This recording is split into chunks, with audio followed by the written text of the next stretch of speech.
Before we begin, I have a few important preventative measures to share.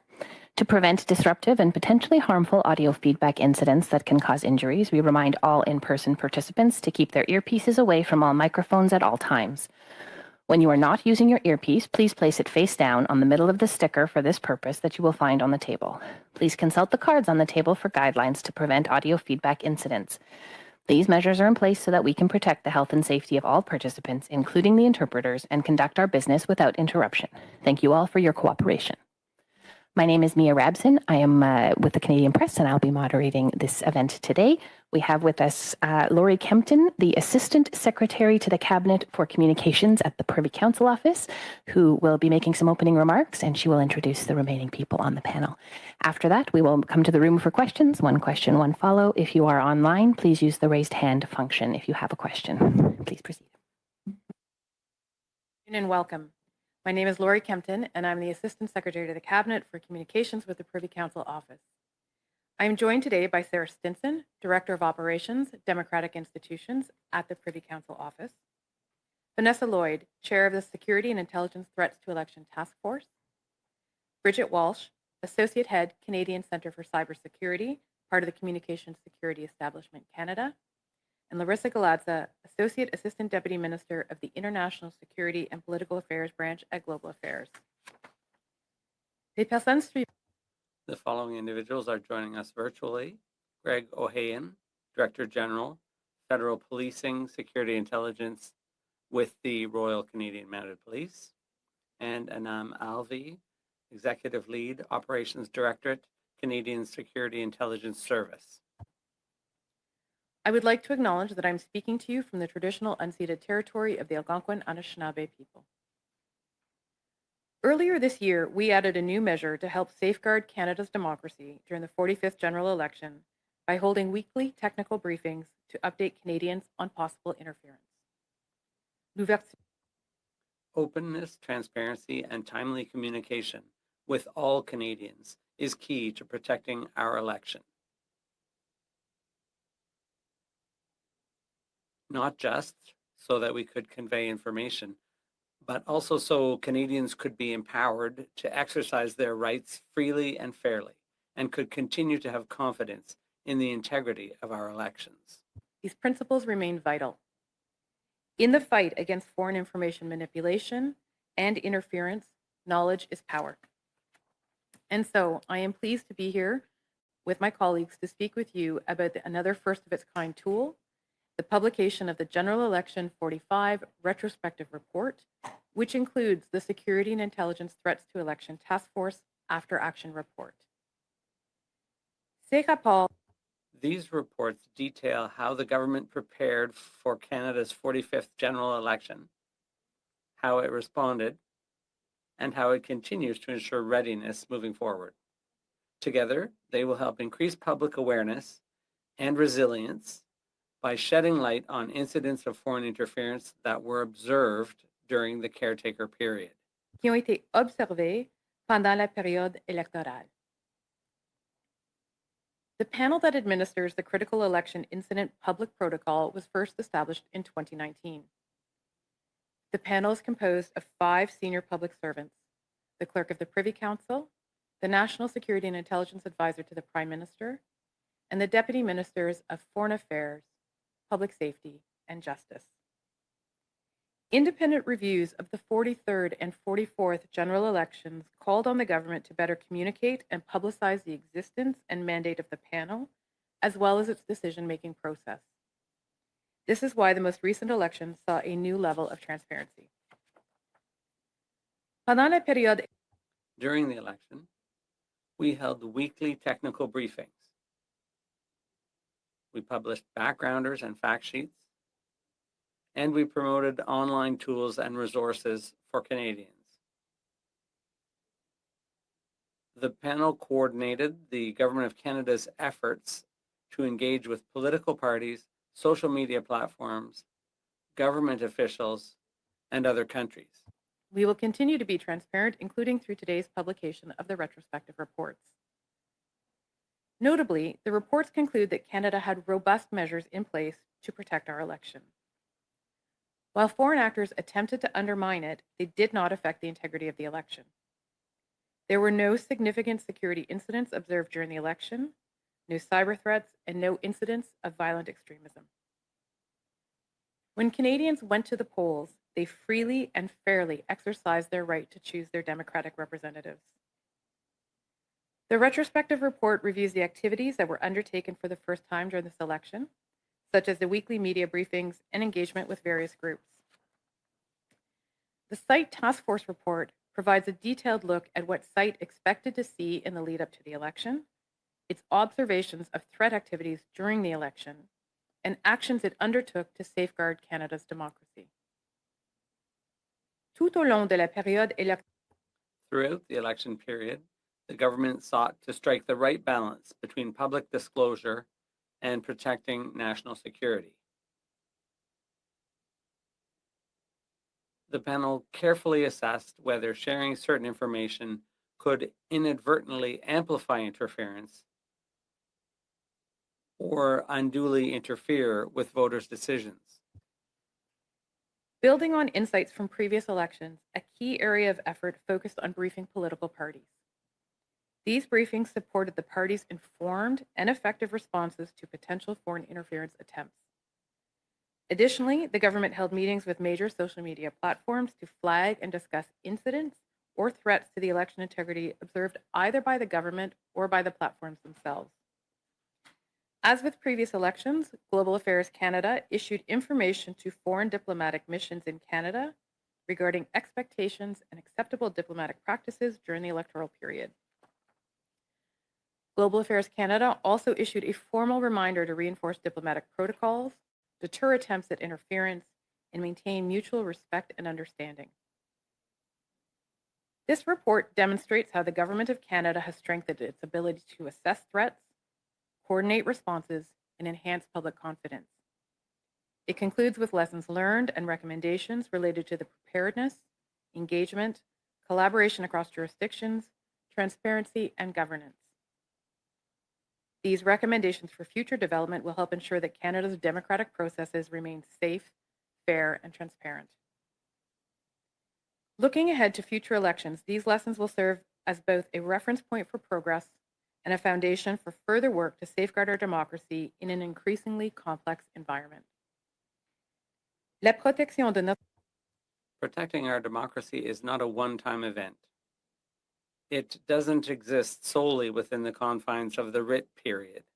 We need persistent effort to promote democratic integrity. and we need an informed, engaged, and resilient public. We will continue to adapt and counter threats to our democracy while upholding the values, principles, and interests of Canadians. Thank you. Thank you very much. We'll go to the room for questions. One question and one follow. We'll start with Remy Autier from CPAC. Bonjour. Good afternoon. In the past, in the US, we saw known, unknown. Are there some blind spots that you considered, things that might have gone under the radar? That's a very good question. And I'll turn it over to my colleagues to answer. Yes, of course, there are probably things that we were unaware of. The communication environment is such, there's so many things going on that it's probably impossible to keep track of everything. Do you have anything to add? Yes, thank you for the question. Clearly, the work of national security agencies ramps up, and we may eventually, the other information may come to light about what happened before and after the election period or during the period itself. But I can assure you that the work is ongoing. For example, CSIS and the RCMP will continue to monitor things. And we will use every tool at our disposal to continue investigating, whether it's with respect to foreign interference or other things. If you could just reintroduce yourself with your title before you answer, just to make sure everybody is aware who you are. Thank you. Et puis, question de So, follow-up question. We see that there are a number of countries that keep coming up in the reports on foreign interference. We've seen this in the past. It's the same actors. Has the geopolitical situation been such that Canada's perhaps less at risk now than it was in the last election, or is it the other way around? Are there some global players that perhaps have made the risk lower this time round?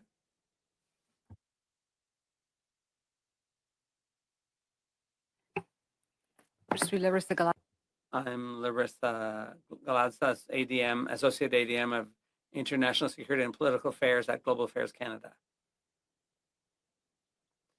The geopolitical situation is constantly changing. We're always trying to keep abreast of the situation, but the interests of the countries we refer to in the report are more or less stable. And that is to say that they act to advance their own interests. And I think we've done a good job of informing Canadians at the beginning of the election what those interests were. Bonjour. Good afternoon, Bridget Walsh, Associate Head, Canadian Center for Cybersecurity, part of the CSE. Say that we've been studying the trends globally when it comes to threats to election and cyberspace, and so certainly have seen over time changes to that threat level. And in particular, last winter, we released a report, so even ahead of the election, about some of those trends and how, for example, artificial intelligence has changed that threat environment. So to say there are many different aspects that have changed over time, both in the sort of global environment, including the technology space, and we're working very closely to track those threats over time. During the election in particular in Canada, tied to disinformation, we do know that threat actors use artificial intelligence to make the use of disinformation more impactful, to make their costs for spreading disinformation lower. So keeping an eye on all of those things over time, and as my colleague said in the previous response, we'll continue to track that and to advise of any threats. Ryan Tumulty, the Toronto Star. Yeah, good afternoon. Thanks for taking our questions. It mentions in here that there was an attempt to take one of the Hogue Commission recommendations to add a sixth member to the panel, an eminent Canadian. I'm wondering if you can detail a bit more about why that didn't happen, what the challenge was, and ideally who the eminent Canadian was. So the panel's decision was that it needed to be based on consensus of all political parties, and that wasn't achieved in the time leading up to the election, and so they were unable to proceed at that time for the sixth member. Sarah, what would you like to add? I would just add that Sarah Stinson, Director of Operations from the Democratic Institutions Secretariat at the Privy Council Office, that the government continues to consider Commissioner Hogue's recommendations on a go-forward basis in terms of continuously improving the measures that are in place to respond to these threats, and that will be considered as future measures to protect the elections going forward. Identified? The other thing that comes up in this report is that the transnational repression targeted towards Mr. Tay was highlighted to the panel earlier on in the election. You didn't come forward with that information until I guess it would have been the last week. I'm wondering if you can walk me through that decision, why it took as long as it did to decide to go public. What was the tipping point? So obviously prior to the election, we were aware of the arrest warrant issued by Hong Kong against Mr. Tay, which is transnational repression. And so we were monitoring that heading into the election. There were postings and messages on different social media platforms leading into the election, but they were of a low level of engagement and not kind of getting a critical mass. And so we monitored it, and the panel was briefed. I would say probably in the week before we came forward on that, it started to move to other platforms, and there was an increase in the number of messages and the increase in the awareness of it, and so it was amplified. And so the panel felt that it was important that this group inform Canadians before Election Day so that people in the riding could make a free and informed decision. We'll go online for questions, and then if we have more time, we'll come back to the room. We'll start with Christopher Nardi from the National Post.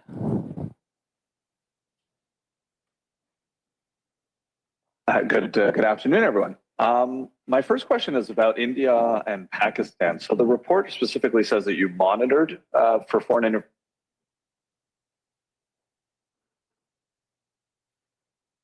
So am I correct to read between the lines in that you detected no foreign interference activities throughout the election from either India or Pakistan? I think we lost a bit of your question, Chris. Can you just repeat it, please? Oh, can you hear me? Yes, we can hear you now.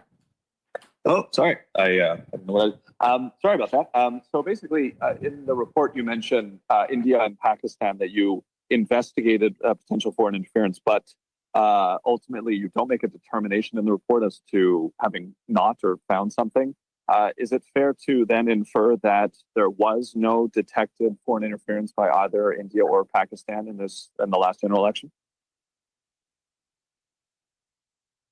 Thank you. Thanks, Chris, for the question. Vanessa Lloyd, the chair of the Security Intelligence Threats to Elections Task Force. You will recall that at the outset of the election, we made some assessments with regards to the intent and capability of both of those threat actors. So the report, again, highlights what that initial stance was. And we were alert to the possibility that one had an intent and the other could potentially conduct. And so what we monitored over the period were for any activities in that regard. And what I could assure you, Chris, is that in all instances of any suggestions of potential foreign interference, they were thoroughly examined by and pursued by the members of the site task force and brought forward to the panel. And those, in all cases where we thought there was where the panel determined and directed us that we needed to come forward, those were brought forward to Canadians through the tech briefs. Chris, do you have a follow-up? And I do. And regarding Don Valley North specifically, so obviously, I think I put this question to you during the election. It's a riding that keeps coming up in terms of attempted foreign interference, and it's not the only one. So I was wondering, has the panel come to any determination of that specific ridings like Don Valley North in the future may need particular attention or particular safeguarding? And if so, what could those measures be so that we stop hearing about this happening constantly in specific ridings which are heavy with specific communities?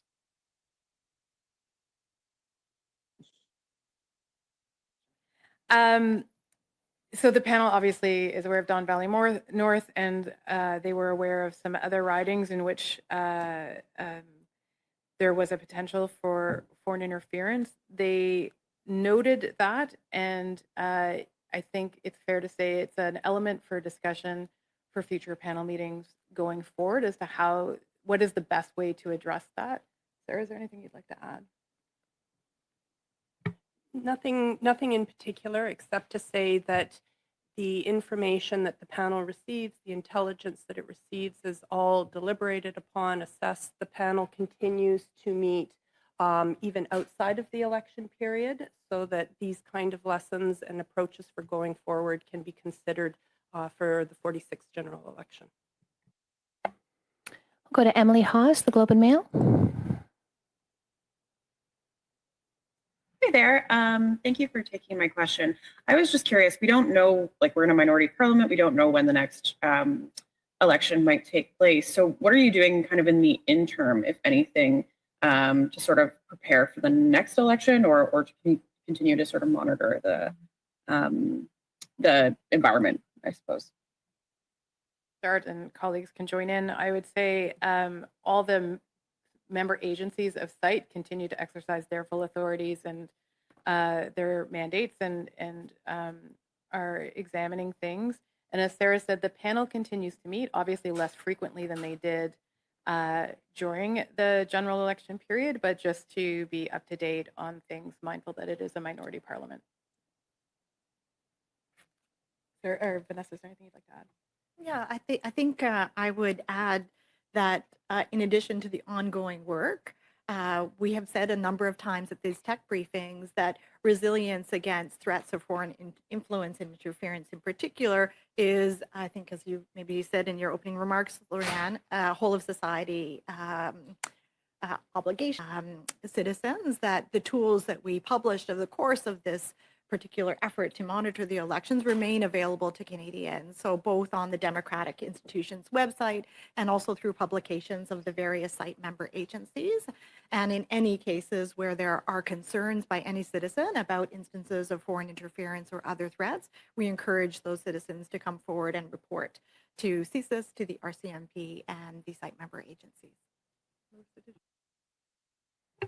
Yeah, thanks, Emily, for the question. I think I would point out that we know that threat actors understand that the time between elections has as much opportunity for them as the elections themselves. And so I can speak for the rapid response mechanism at Global Affairs Canada that it maintains a high level of operation on its core mandate, watching the information environment for information operations targeting our global interests. And we also continue to work with the other members of the site task force, not necessarily formally as site, but because they are partners in this. And because we saw in GE45 just how much we can do when we work together. So that work is ongoing, and we also continue to lead in the G7 as the Secretary to the G7 RRM, and in this, our presidency year, events and capacity building to ensure that we are as strong as possible, that we have as many partners as possible, so that when GE46 rolls around, we are ready. Thank you. Sorry, just to also add, and building off of what Vanessa said, we continue our engagement with stakeholders as well. So that includes civil society, that includes academia, all of whom have ongoing interests in this space. We also continue to engage with key industry partners, whether that be social media platforms or otherwise, all in an effort to ensure that we keep abreast of the evolving environment and that there is preparedness well in advance, and we can continue to refine, reform, and ensure that the tools are available to Canadians to help mitigate the threats. Emily, do you have a follow?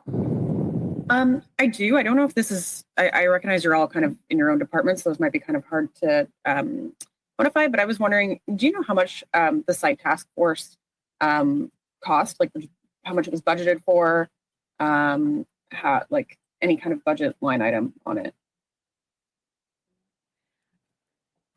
I don't know. Sorry, Emily. I don't know that we actually have an answer to that we can give you right now.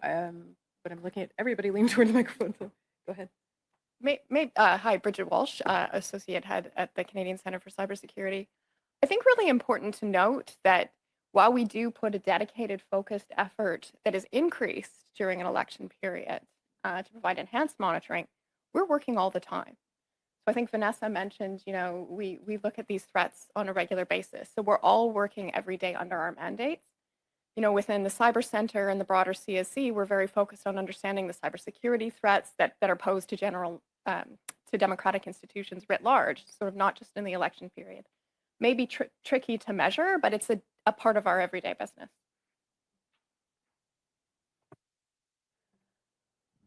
We'll come back to the room. I think Ryan had a follow-up question.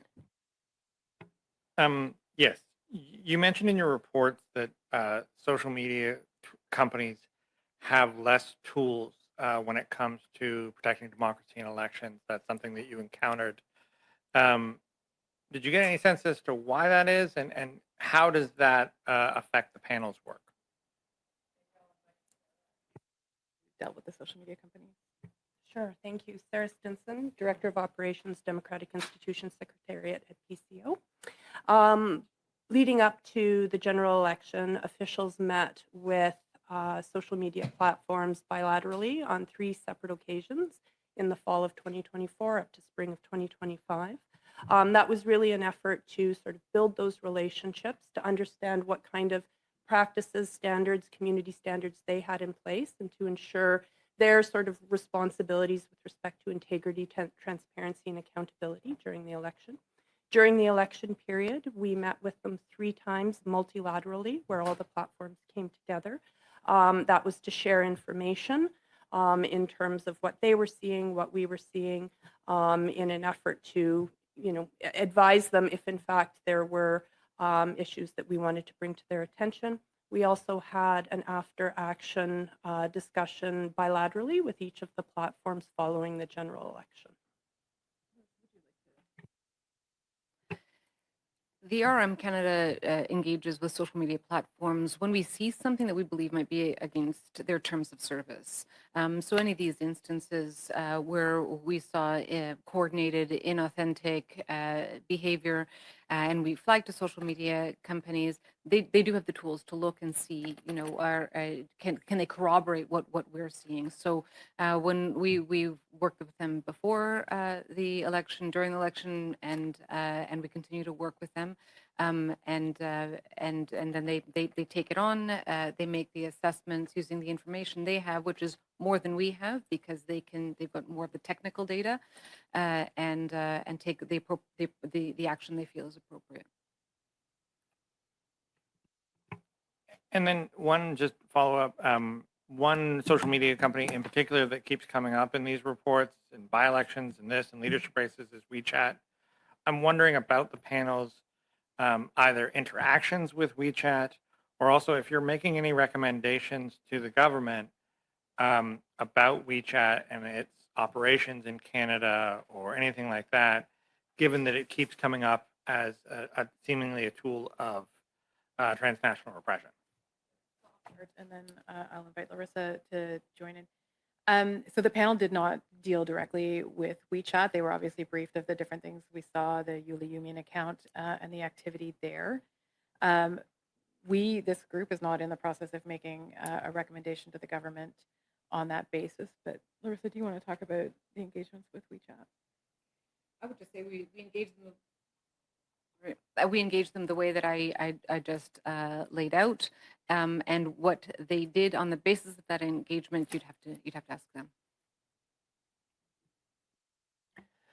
Remy Otier, CPAC. Pour faire suite à ça, Just to follow up on that, talking about WeChat, people have talked about TikTok as well. The increasing presence of those platforms in Canadians' lives, especially in certain communities. What does that tell you about the future, about the ability of Canadian authorities to do a good job of monitoring and surveilling to make sure that that the messages are accurate, that Canadians are getting? Do you have any fears around that, about those platforms and their ability to cooperate or not to cooperate with authorities? Thank you for the question. I'll answer in English just to be clear. Course of our discussions, we've tried to be clear that as part of the whole of society response to these types of threats, that there is a shared understanding that between both platforms and the government and members of SITE, that we collectively have a responsibility for helping to safeguard elections and outside of the election period, the democratic discourse that makes for a healthy society. In relation to where your question is going, there are millions of users on many social media platforms. And what we have concerns about is when data from those platforms return and can be used for influence or interference activities. And Larsa may wish to speak afterwards about some of the things that we saw in the campaign in terms of inauthentic amplification. So we would say that outside of the election period and in election period, Canadians should be cautious about their use of social media platforms and should be mindful of how those platforms can be used in ways that create situations that threat activity could happen and specific to them. And again, I'll go back to our very first technical brief and the backgrounder and tools that were issued in support of that, where tools on detecting mis and disinformation and how to be digitally savvy were shared with the media and Canadians as well. And I can only underline that the more Canadians understand about who owns these platforms, where they're operated, who's on them, who's behind the accounts, the better they can make decisions for themselves about the information that they consume. And I think that inside the election, you saw how we communicated, but during those media briefings, I think we also gave you an indication of the other times when we're communicating with Canadians about that literacy. So the RM Canada does issue public reports as RM Canada, as G7 RRM, and I have no doubt that my colleague at the other end of the table is going to can say something about the awareness that our cyber community tries to raise. Yes, absolutely. Thanks. So, as I said, we do a lot of work to understand the threats that sit out in cyberspace. And a lot of that, when it comes to mis and disinformation, is understanding the actual tools and techniques being used by cyber threat actors to spread mis and disinformation. And we do it continually to keep our understanding up to date, because those threat actors change very quickly. Like we've seen in the last couple of years how much easier it is to access artificial intelligence tools, for example. So we also regularly update the advice and guidance, the tools for Canadians, so that they can better recognize mis and disinformation. So it's a continuous cycle to make sure that we're staying ahead, so that everyone has that information they need to understand what can this be. If I look at something, what tools and techniques do I have to understand and to question? And when we do see something of significance, then we're able to share. Puis ma deuxième question. And my second question is, there's been a lot of talk over the past couple of years about foreign interference. There was the Hague Commission. There were bodies created. So the spotlight, everyone's focus was on this issue. Now there's a nice report that says there was no interference, everything went fine. Do you have any concerns that the attention of the government and of Canadians more generally will just drift elsewhere and will let down our guard, and that would allow ways in for foreign influencers? You send out a message about remaining vigilant. Do you have any concerns about us not remaining vigilant? I wouldn't say we have fears, but we would encourage Canadians to remain informed, to understand the information they're getting, whether it's on social media or just in general. I think we learned some good lessons over the past couple of years about foreign interference, how it might manifest, how it works. So here on this side, we would like Canadians to remain vigilant, to remain on guard. We will have opportunities to communicate with them and remind them of good practices, because it's such a complex environment. And there could be changes in techniques used for foreign influence. Does anyone else have anything to add? My fellow panel members have indicated it's an effort in continuous improvement. And I think that what we saw through Commissioner Hoag's report and her recommendations was those efforts of continuous improvement in order to keep abreast of the evolving context are really important. We do that in a multitude of ways, as you've heard. We also look internationally to see what some of our international partners are doing, because very often, to ensure that our measures meet the moment, we learn from the experience of others. Thank you very much. This will conclude today's press conference.